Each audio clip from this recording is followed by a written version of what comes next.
The movie opens in the stunning city of Paris. Our main character, Gil, and his fiancée Inez decide to take a break from their familiar lives in the US, and they decide to explore Paris.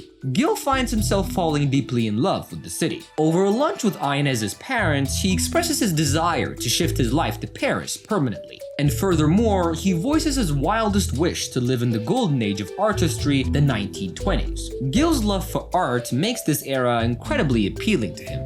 But Inez doesn't share Gil's enthusiasm. She views their time in Paris as merely a vacation, and she shows no interest in living her life there, and she'd rather go back to the US of A. She dismisses his dreams as nothing more than illusions, hinting at the lack of mutual understanding and support in their relationship. Soon after, they encounter Paul and his wife Carol. Paul is an old friend of Inez, and he invites them to explore the city together. Gil is less than eager to join, but Inez readily accepts the offer. Upon returning to their place, Inez praises Paul for his brilliance and suggests that Gil should seek his advice for his novel. But Gil is irritated by Paul's arrogant know-it-all behavior, and he dismisses him as a fake intellectual. The couple meet up the next day. However, spending time with Paul becomes a headache for Gil. Paul's unceasing chatter and self-proclaimed expertise on every topic just gets on his nerve. And to make matters worse, Inez seems attracted by Paul, causing further strain on their already shaky relationship. In the heart of the night, the couple duo make a plan to let loose and enjoy some drinks together.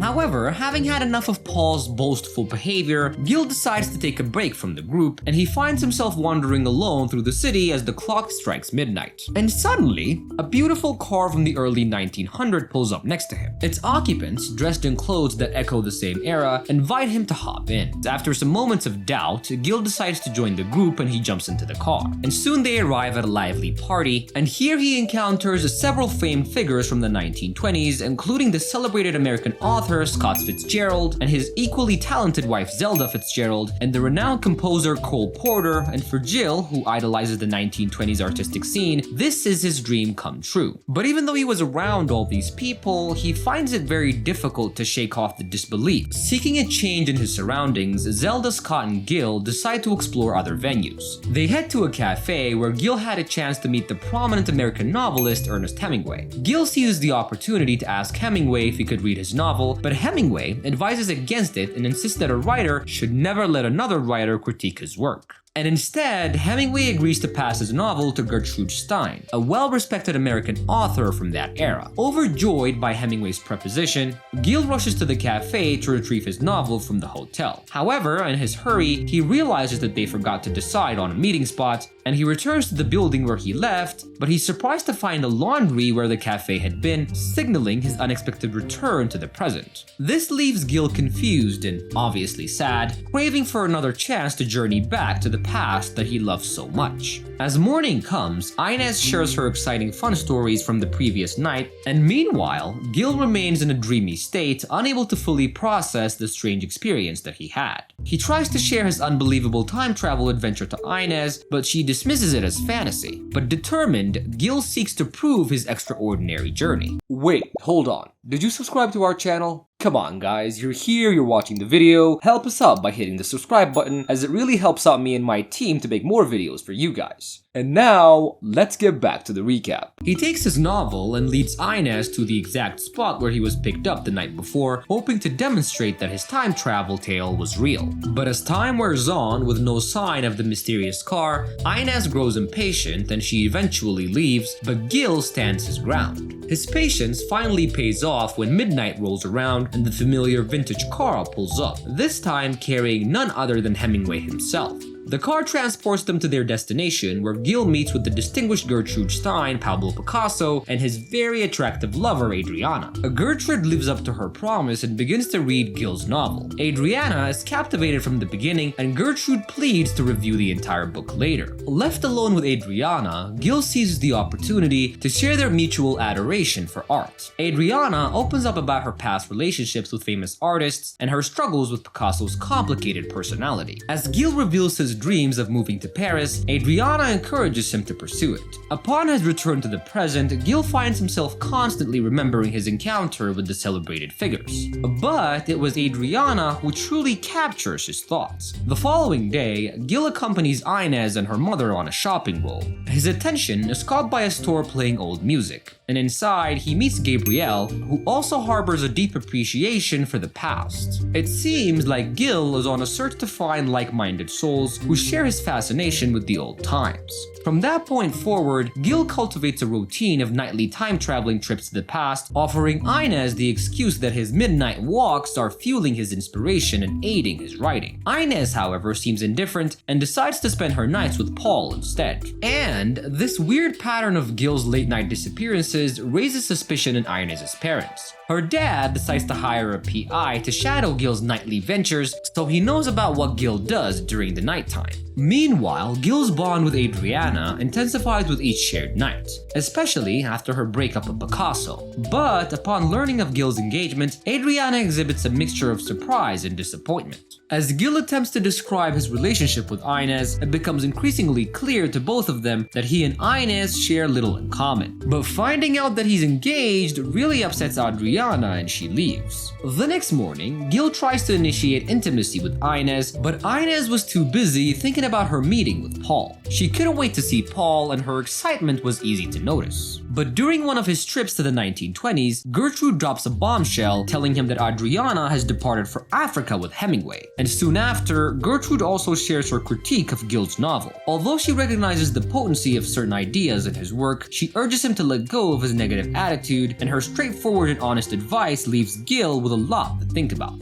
The following day, Gil decides to stay indoors, much to Inez's disappointment, as she was planning to take Gil and her parents on a journey. But Gil was more interested in immersing himself in his writing and adapt to Gertrude's comments, so Inez decided to leave on her own with her parents. Despite his claim to stay home and write, Gil makes an exception to venture outside for a brief visit to Gabriel's shop. There he purchases a Porter recorder, cherishing their shared affinity for the old days. And during his walk back, he also stumbles upon a bookstore that houses Adriana's old diary from the 1920s. Eager to decipher its contents, Gil hires a translator. The diary reveals her deep love for Paris, and most strikingly, she confesses her feelings for Gil, reclaiming a dream in which he gifted her earrings before they made love. Moved by this revelation, Gil was inspired to make the dream a reality. Back at his hotel room, Gil decides to freshen up. His gift for Adriana takes the form of a pair of earrings, which he reluctantly decides to steal from his fiancée. And just as he was about to set off on his nocturnal journey, Inez and her parents make an unexpected return, having abandoned their plans of the journey. Caught off guard and dressed in his finest outfit, Gil was left nervous as he tried to fabricate a reason for his very fancy appearance. Cause as far as they know, he was supposed to dedicate his days and nights to his writing, and the confusion escalates when Inez notices her missing earrings. Before she can point fingers at the hotel staff, Gil thinks quickly on his feet, and he rushes to the bathroom pretending to find the earrings there and saves the day. And soon he visits a nearby shop to purchase a new pair of earrings to gift for Adriana, and as the clock strikes midnight,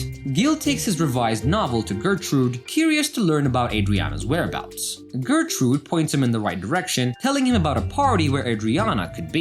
And Gil, filled with determination, sets off in search of Adriana, hoping for a private moment with her. Eventually, Gil finds Adriana and they embark on a peaceful walk through the city, and seizing the moment, Gil leans in to share a passionate kiss with her before presenting her with the earrings. Adriana was delighted with the gift, and they share this intimate moment, and a horse-drawn carriage appears. And much like the carriage that takes Gil back in time, this carriage turns out to be a time portal, and it takes them to the 1870s. And this period was apparently Adriana's personal golden age. Their destination turns out to be the famed Maxim's Paris restaurant, and here they indulge in the joys of the time filled with dance and cheer. Afterwards, they visit the iconic Moulin Rouge, meeting with famous figures of the time. And here Adriana's offered a job to design costumes for the ballet, capturing her interest. Sensing her inclination toward the era, Gil pulls her aside for a private conversation. However, Adriana reveals that she no longer wishes to return to the 1920s. She believes that the 1870s is the perfect era for her, and with this, she gives Gil a parting kiss, deciding to remain in that period. And soon after, Gil returns to Gertrude feeling lost and disappointed. He retrieves his novel from her, and he listens as she praises his growth as a writer. However, she points out a striking detail in his story. The main character, who mirrors Gil, is unaware of the fact that his fiancée, modeled after Inez, is having an affair with the villain character, reflecting Paul.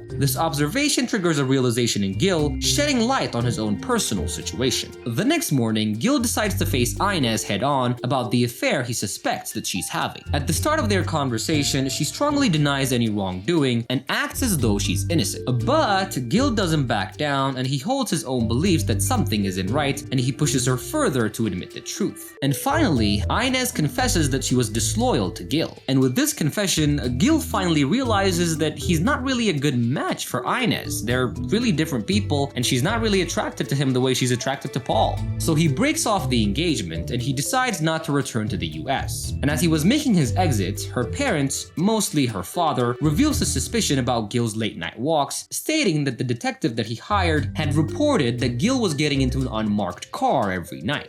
However, the whereabouts of these nightly trips remain unknown, as the detective has mysteriously vanished. Spending the rest of the day aimlessly wandering through the charming cities of Paris, Gil immerses himself in the city's rhythm. When night falls, he encounters Gabrielle and offers to accompany her home. She gladly accepts, and the pair depart together, sharing a profound appreciation for Paris and the rain, and it appears that Gil has finally found someone that he can have a connection with, and not some flawed, romanticized sense of the past, but a genuine connection in the present moment. And this is how this awesome movie comes to an end. Anyways, make sure to leave a like, leave me a comment, and most of all, subscribe to my channel, and if you get a chance, go visit Paris.